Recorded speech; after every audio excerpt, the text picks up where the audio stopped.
para você, um excelente domingo. Que bom ter você aqui para mais um dia de estudos da lição da Escola Sabatina Jovem. Neste dia, quero convidar você com a sua lição na mão, acompanhando comigo a lição que tem como título Mais do que Desculpas.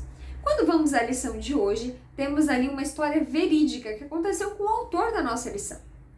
Esse homem, no qual escreveu a lição, e também é o personagem principal aqui desta história, ele tinha uma cachorrinha, uma husky siberiana.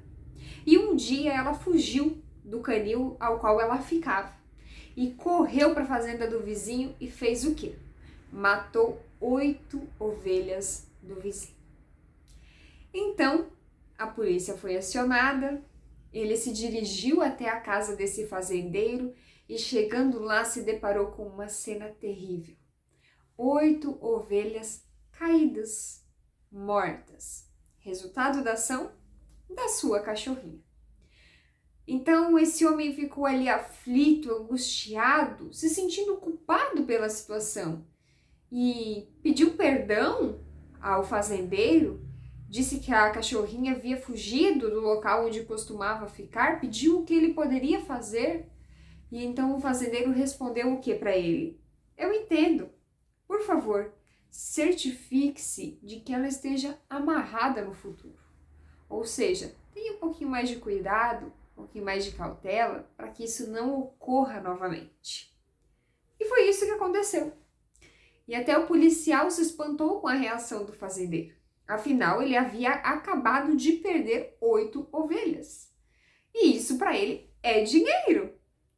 E então o homem ficou ali agoniado, querendo resolver aquilo de alguma forma, querendo restituir o homem do dano que a sua cachorrinha havia causado, e se ofereceu então para trabalhar para o fazendeiro como uma forma de pagar aqueles danos aos quais sua cachorrinha havia dado ali, né? Aquele prejuízo que ela havia causado ao fazendeiro. Então, ele trabalhou durante todo o verão, fazendo o possível para compensar algo que ele já havia sido perdoado pelo fazendeiro. Ou seja, isso é restituição. E isso é algo que Deus valoriza muito, o restituir. Deus deseja mais do que pedidos de desculpas por nossos pecados. Ele deseja que consertemos as coisas com as pessoas que nós prejudicamos.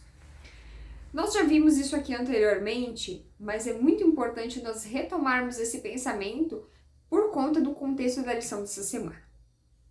Toda vez que nós pecamos, nós somos prejudicados por conta do pecado, ou seja, consequências virão, mas em alguns casos nós prejudicamos muito mais outras pessoas por meio dos nossos atos. Por exemplo, quando você rouba, quando você mente, quando você frauda um documento ou alguma coisa ali no seu trabalho, na sua escola, quando você age com violência.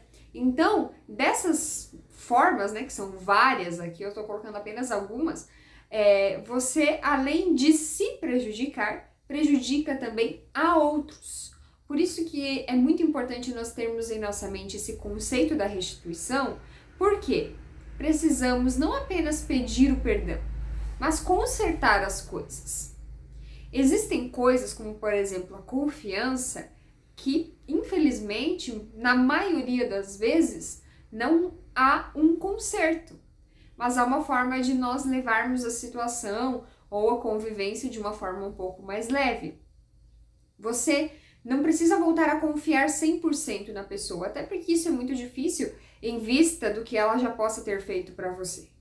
Mas isso também não é motivo para você passar a vida inteira sem olhar na cara dela ou com muita raiva por conta da situação ocorrida. Você apenas não vai confiar a ela os seus problemas, os seus segredos, as suas dificuldades, mas também não é necessário, né, criarmos ali um muro e pronto, nunca mais eu falo com você, nunca mais eu olho na sua cara. Não precisa.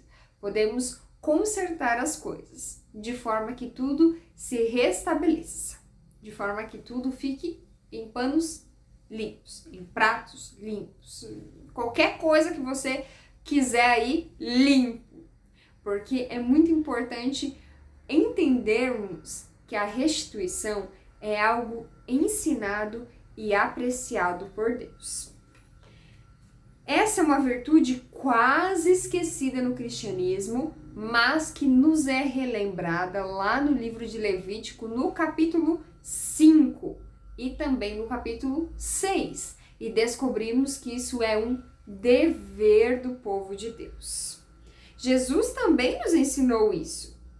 Muitos erros estão descritos em Levítico, principalmente no capítulo 5, do verso 14 até o capítulo 6, versículo 7. Então, você pega o capítulo 5, do verso 14, e lê lá até o fim do 5, inicia o 6 até o verso 7. E inclui o quê? Infidelidade nos dízimos e as ofertas, mentira e engano, extorsão, roubo, trapaça, falso testemunho no tribunal e silêncio sobre algum pecado que testemunhamos. Não tô falando pra você pegar e começar a jogar os erros dos outros aí, ó, no ventilador pra todo mundo saber. Nada disso. É importante nós termos a consciência de como consertar as coisas sem prejudicar ao outro e sem nos prejudicarmos ainda mais. Porque quando erramos já nos prejudicamos de alguma forma. Então, quando nós temos essa consciência do nosso erro, além do pedido de perdão, é necessário que nós avaliemos a situação como um todo e vemos o que podemos fazer para restituir. Nessa semana nós vamos entender sobre a oferta de culpa. Olha que legal, o tanto de coisa que a gente já aprendeu no livro de Levítico, que a gente vai entrar a recém no 5º capítulo. E nós vamos entrar na questão da oferta pela culpa. E essa oferta, ela tem elementos verticais e também horizontais. Nos verticais, os pecados que nós cometemos contra Deus. E nos horizontais, os pecados que cometemos contra as pessoas que estão ao nosso redor. Mas para que a gente consiga entender esse assunto de uma forma muito mais profunda, muito mais detalhada, você precisa acompanhar todos os vídeos até sexta-feira. E eu tenho certeza que você não vai perder, porque eu quero aprender muito a respeito sobre esse assunto e tenho certeza que você também.